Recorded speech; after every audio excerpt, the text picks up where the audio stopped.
Welcome you all to the next class on Inorganic Chemistry of Life, Principles and Perspectives. Immediately prior to this particular lecture, we had completed the iron over a period of 10 lectures or so, all different types of enzymes, storage, transport, as well as the oxidative type, reductive type, hydrolytic type. More or less a good range has been covered. So, let us now get into the next one in the periodic table. After the iron, what comes is the cobalt. Unlike the iron, cobalt is involved in only one particular case, and that is vitamin B12. We all know that vitamin B12. Actually, vitamin B12 is just a coenzyme, it is not an enzyme. And therefore, a coenzyme containing adenosyl cobalamin acts as a coenzyme with a host of enzymes and does a lot of reactions.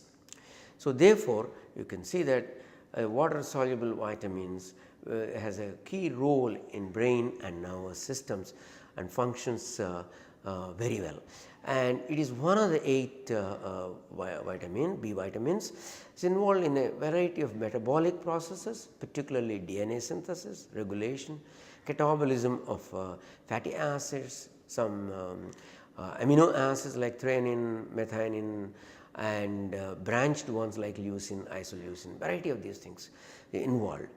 But only one enzyme has got the cobalt in the entire thing, whereas iron is present in more than 200, 300, 400 kind of different enzymes, that you see the difference. Also, cobalt is not present directly in the enzyme, it is present in the form of adenosyl cobalamin, which is associated with a huge host of enzymes and does the function. How it does, we will learn in this particular class. Okay. So, it is one of the rarest one that we have for the cobalt, and that is what we understand that. Okay, and it is produced by the anaerobic bacteria like Streptomyces species, and not by the plants and animals. So, this is also having anti-pernicious anemia factor used for the treatment of pernicious anemia. So, people use, you know very well, vitamin B12 they take for whenever you feel somewhat weak, you take that one. That is how you supplement the cobalt in the form of Cobalamine and some kind of a supplements in that too. Okay, now let us look at some of these different forms. This we can build in the forms. It has see that this looks like a porphyrin ring, but if you look at close by, it is not, because there are some saturated centers there, and this is known as a corine ring. This is known as corine ring, as you can see that.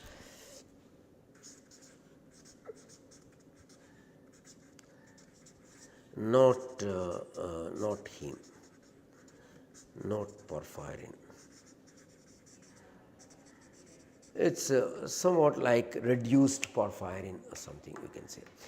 Now, so that is bound through the 4 nitrogens over here, and of course, it has its own, and then the one more group is possible, and this is, what is this? You can see that this is connected through this, and if you look at here, this is the benzimidazole, and this is the glyco kind of a moiety and the phosphate. So, this is more or less like a nucleotide.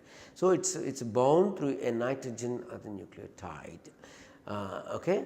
And then this side you have the some groups depending upon during the different kinds of enzymes. Most of the enzymes will work with adenosyl, but some enzymes will work with methyl, and some enzymes, some during the isolation process can cyanide, other kinds of things are also hydroxy, all these things can form. Okay. So, it has a nucleotide, it has a tetrapyrrole ring which is corine, it has a cobalt of course at the center, and it is an R group. If the R group is cyanide, then you call it cyanocobalamin. If the R group is a hydroxy, then you call it the hydroxycobalamin. Of course, you can say aquacobalamin. And when you have a adenosyl moiety, which I will show in the later slides, then adenosyl cobalamin, and if it is a methylcobalamin. So, I will show some examples. Most of the examples are by adenosyl cobalamin, and one example I will show by the methylcobalamin too, how they are all involved along with the corresponding enzyme and function. So, this is whole thing is called the cobalt based cobalamin coenzyme. Primarily when R is adenosyl, then it is called adenosyl cobalamin, that is the one which is involved. In some cases methyl, some cases cyano, etc. In different forms it will change. So, we have looked at this, then we can also look at the cobalt center. The cobalt can be in the cobalt 3 form, cobalt can be in the cobalt 2 form, cobalt can be in the cobalt 1 form. When it is in 3, then it is referred as a normal, then it's 2 is reduced, when it's 1 super reduced. How will it happen? It depends upon what kind of a binding, how that changes. It depends on the binding and the X group both. It depends on both the binding. So, the binding in this case is through the that nucleotide, benzimidazole based nucleotide, as I showed on the previous slide, and X could be various things. So, this particular thing is basically referred as the adenosyl. So, okay, so that is adenosyl cobalamin when it is bound. So, whether the cobalt is 3, 2 or 1 also depend on the X and its bulkiness, etc. I will explain another thing. When you have water, it is called B12 echo. When you have hydroxo, it is called hydroxycobalamin. This is B12A, B12B, and B12R is cobalt 2, B12S is super reduced cobalt 1. B12 is cobalt 3. So, when you write B12 is cobalt 3, and this bond can change depending upon the X that you have, and you can see this, the cobalt 3 is with a perfect normal binding with a 6 coordinate, the cobalt 2 with a 5 coordinate, one of these is basically broken kind of thing. Cobalt 1, both of them are broken because very strongly electron dense kind of a center binds that. So, 6 coordinated, 5 coordinated and 4 coordinated. So, from that also one can try to identify. This is a synthetic kind of thing, where X and Y can be varied, and then people have made all these kinds of. These are called cobalt oximes. So, like other kinds of oximes, cobalt oxime. So, let us come to the situation of the cobalt carbon bond. As I told you earlier that the cobalt can be in 3, 2 and 1, and so cobalt R bond, if it is cobalt 3, the R will get a characteristic of R minus, okay, and if the cobalt is cobalt 2 characteristic, then the R will be like R dot, and the cobalt is cobalt 1, then R will be R plus. So, in this case it is the cobalt 3, cobalt 2, cobalt 1, R minus, R dot, R plus. What does that depend on? First of all, what is the cobalt carbon bond?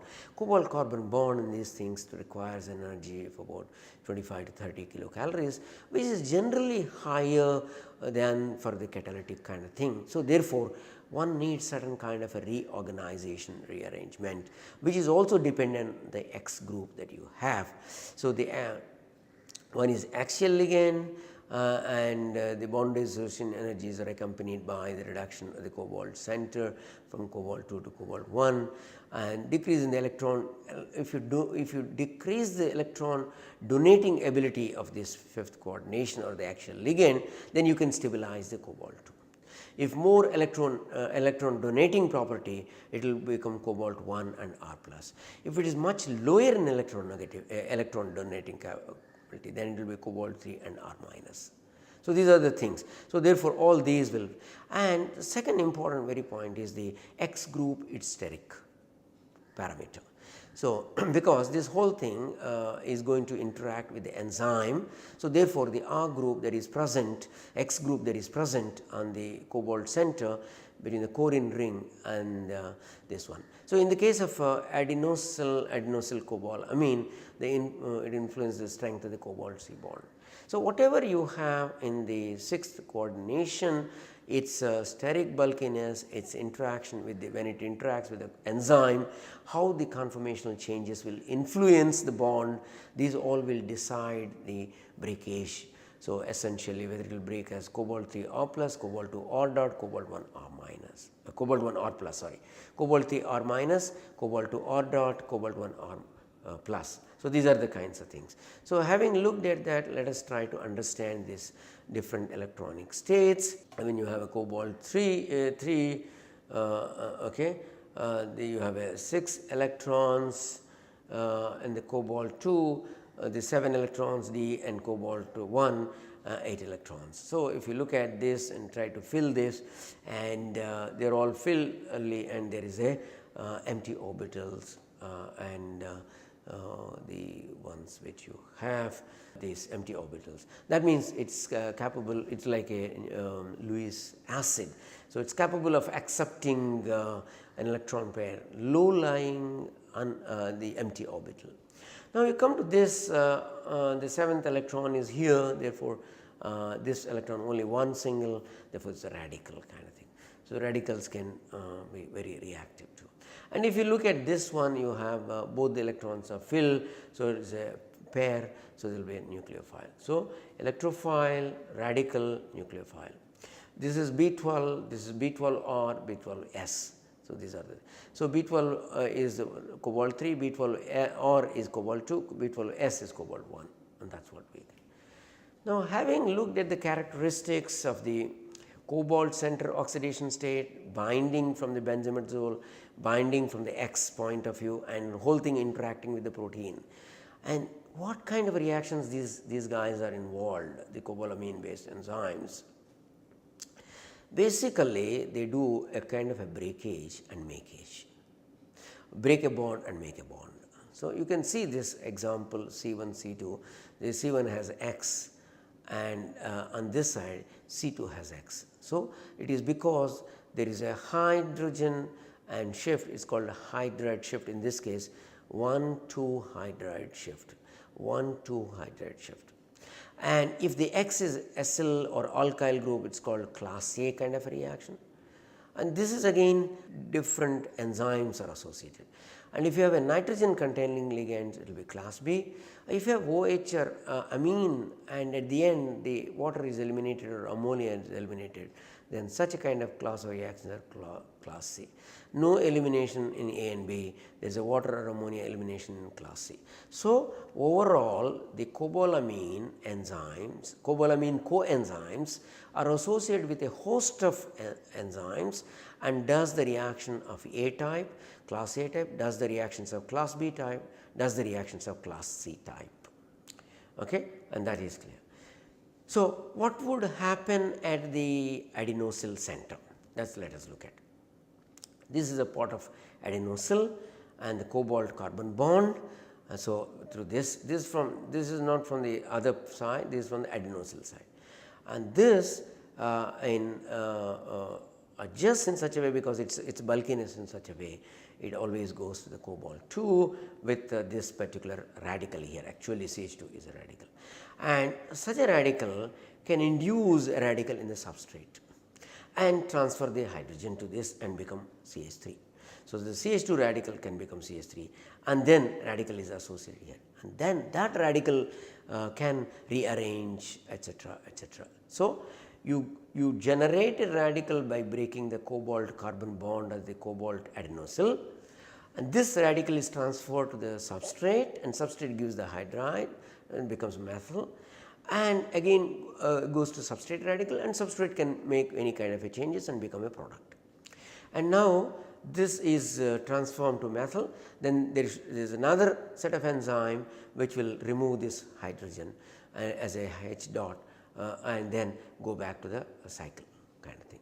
Okay. So, this whole thing occurs at an interface of the vitamin B12, which is a coenzyme, and the corresponding enzyme. So, is that understand?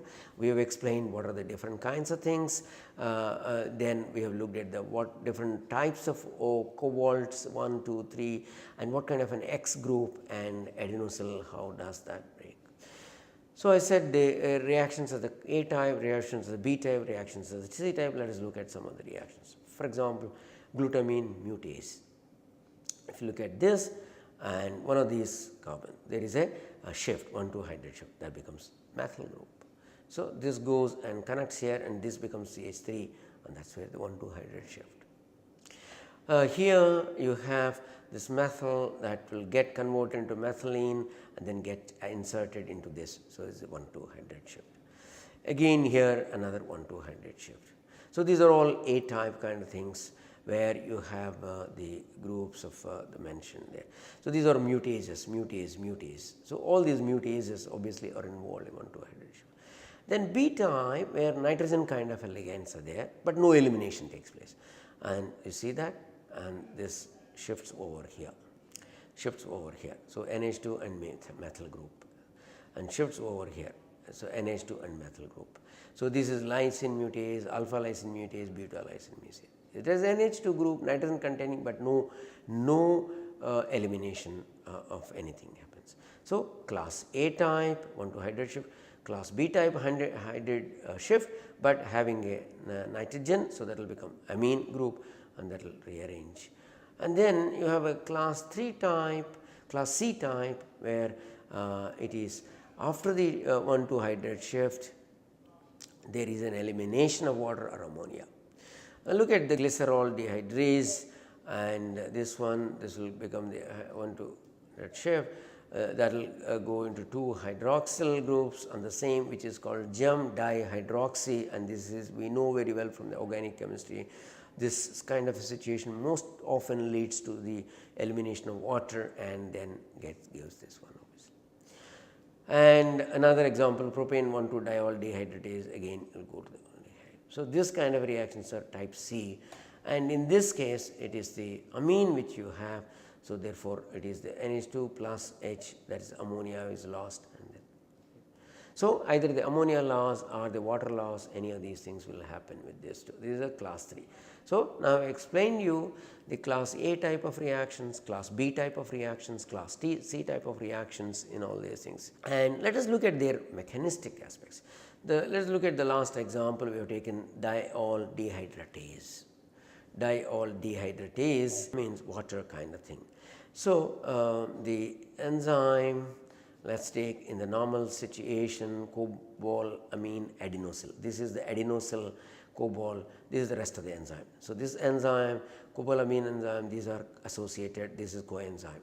Now, when the substrate comes in contact, obviously substrate has to bind in very close proximity of this the adenosyl group, because the radical has to be transferred without any other destroying or other kinds of things happening. So, therefore, it will bind very close proximity of the cobalt center, cobalt carbon bond center from the enzyme side. When it binds, there is certain kind of a the conformational change that occurs that will trigger the cobalt CH2 bond to weaken this bond. So, when it is weakened, then this will hydrogen abstraction of H, and that will lead to the this kind of things. You see that, and starts breaking, and then you get the radical part, and this radical obviously has gone to this. So, the rupturing hydride, and therefore, it becomes the radical, and this radical is transformed or racemized to the next carbon, that is also same as saying that hydroxyl is shifted to this or migrated to that. So, that is again hydride shift, 1,2 hydride shift. So, now you find a situation where this is all on the substrate, and that substrate is binding very close to this. You see that, very close to that. That brings a lot of conformational change, and that conformational change is the one which is responsible for weakening this bond and make the radical, and the radical abstracts the hydrogen or hydride. Hydrogen dot, and keep the radical on the substrate radical. This is a substrate radical, the radical shift happening because of the hydride shift. Now, this particular thing is not stable, and this will go by removing the OH and H as a water. So, when you remove the water, you get this obviously the diest. Okay. you can see that, and now this one again has to bind because it is the CH3 has to make the form of the binding should take place normal. So, therefore, cycle is regenerated. So, you understand the cobalt adenosine bond breakage, and then the radical, that radical is transferred to the substrate and the hydride is transferred to the adenosyl to become CH3, and then that radical is racemized, and then in that process you have a hydroxyl shift, and then 2 hydroxyl will come on the same carbon and loses the water and then makes this one. Okay. Now, not only the adenosyl, even the methylcobalamin in the also involved in homocysteine to methionine. Okay. First, you have a biologically important thing is not methyl one, it is adenosyl one. Adenosyl one will lose this one and get the methyl group from this particular moiety. This is called N5-methyl tetrahydrofolate. From here the methyl comes here, as you can see the methyl, of course, in an inverted fashion, and this is the one which is interacting with the homocysteine, and the homocysteine this gets inserted, and therefore, you have the whole thing going into this. So, I am not shown all the other parts. So, it will convert into the methionine. So, homocysteine to methionine. So, cobalamin is obviously required for the conversion of homocysteine to methionine, and it is not the normal cobalamin, it is the methylcobalamin. So, the normal cobalamin is adenosyl cobalamin loses the adenosyl and methylation takes place. Cobalamin must first undergo the methyl transfer to form methylcobalamin. So, it receives the methyl group from N5-methyl tetrahydrofolate, thus regenerating the tetrahydrofolate to participate in other 1 carbon transfers in purine metabolism or pyrimidine kind of a thing. So, these are all kind of things that happen, that is why DNA synthesis and other things are there. So, we have seen one dioldehydratase, then we have looked at the homocysteine to this methionine conversion, and for which you require the methylcobalamin. And now, we have another example, ribonucleotide reductase. We have already seen under the iron what a ribonucleotide reductase is. Ribonucleotide reductase is the enzyme which converts the ribose into the deoxyribose, but the entry point is the nucleotide of the ribosyl and then goes into the deoxyribosyl. Okay. So, this I have fully explained to you under the ribonucleotide reductase under the iron completely. As I told you that there is the center or the diion center, the ion with the tyrosine radical. This radical is transferred to the second portion of this particular enzyme through the cysteine to the to the center of the ribosyl to the C3 prime, then converts to C2 prime, and then finally hydratase kind of water, then giving that we have seen already. So, C2OH and C2H, and this is the ribonucleotide reductase activity, and this is also done by adenosyl cobalamin based enzyme. And you see, enzyme is very complicated, you have so many lobes etc. are involved in all of these, and then you can see that yeah. So, how does this happen? Happen very similar to what I have mentioned in the previous case, where the dioldehydratase in some context. Now, let us look at in this enzyme. Again, you have a coenzyme, vitamin B12 coenzyme. In the enzyme, you have something more very close, where it reacts, where it interacts with the cobalt this enzyme. There is a sulfhydryl functions, dithio functions are involved, the protein based dithio functions are involved. So, therefore, it is somewhat analogous to that what we talked in case of the iron, though in the case of the iron the radical is transferred via the cysteine, via the glycome, via the ribosyl moiety to the dithiol function, but here it is very close proximity. Okay. When this particular substrate binds to the enzyme, that is ribonucleotide binds to the enzyme, this cobalt adenosyl part will get influenced, get strained, and then can give the breakdown of the cobalt and carbon bond to give a radical. And this radical now earlier in the earlier case it was directly transferred to the substrate, which is diol, but here it is not transferred to the substrate, it is transferred to the enzyme containing dithiol moiety. So, therefore, you have the cobalt 2 and the carbon center, this radical is transferred to the dithiol of the actual protein, and that in turn is transferred to the ribosyl part of the substrate. So, this is not from the adenosyl, this is from the substrate. So, in the substrate from 3 prime position, this is the 2 prime position, and this the 2 prime position you will lose the in presence of the proton it will lose the water, and then you have a hydride. And that leads to the kind of a thing that you have enzyme with OH and the S, and that results the returning of the cobalt carbon bond in this, and this leads to an oxidized form. And there are other enzymes which will again reduce this, then the enzyme is available for catalysis. Okay. So, therefore, in this case you have the cobalamin, adenosyl cobalamin coenzyme, and you have an enzyme portion at the interface, you have a dithiol function which is in close proximity. When the substrate here is a ribonucleotide, when it binds, then there is a change in the conformation that will make the cobalt carbon bond somewhat weaker, and that can break down to the cobalt carbon as a radical, which is transferred to the dithiol function and to that of the substrate in the ribosyl part, and then the ribosyl part accordingly loses its particular the OH with the addition of the H as water, and then that dithiol moiety undergoes oxidation, and this oxidation will bring down back to this particular thing. And now if the enzyme has to function, this disulfide kind of a formation or oxidized dithiol has to be re-reduced back to this, then is ready for the next cycle of this one.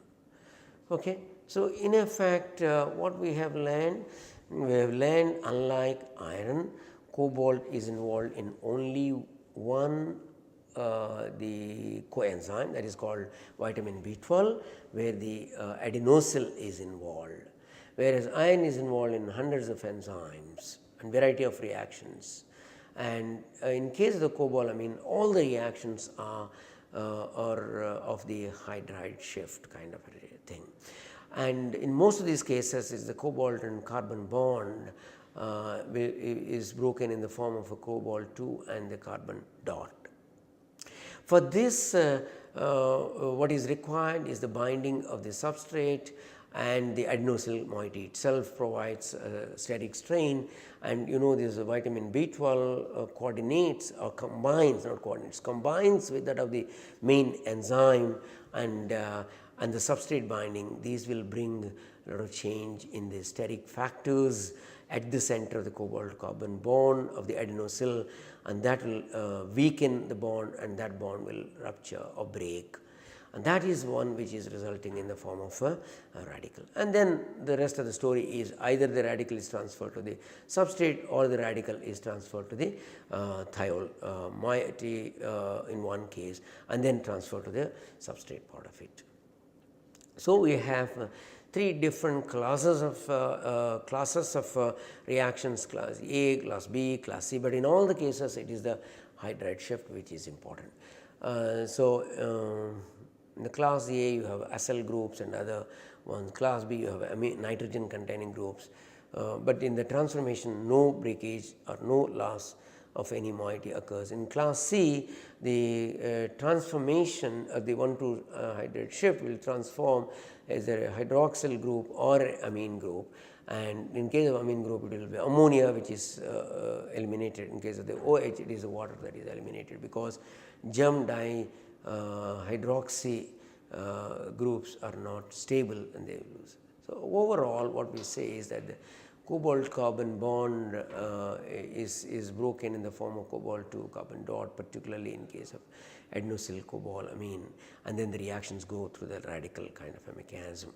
So, this is only one enzyme. So, therefore, I will stop at this stage for the cobalt, and in the next class I will take up the nickel containing enzymes, which I will continue for 4 5 lectures or so. Okay. Thank you very much.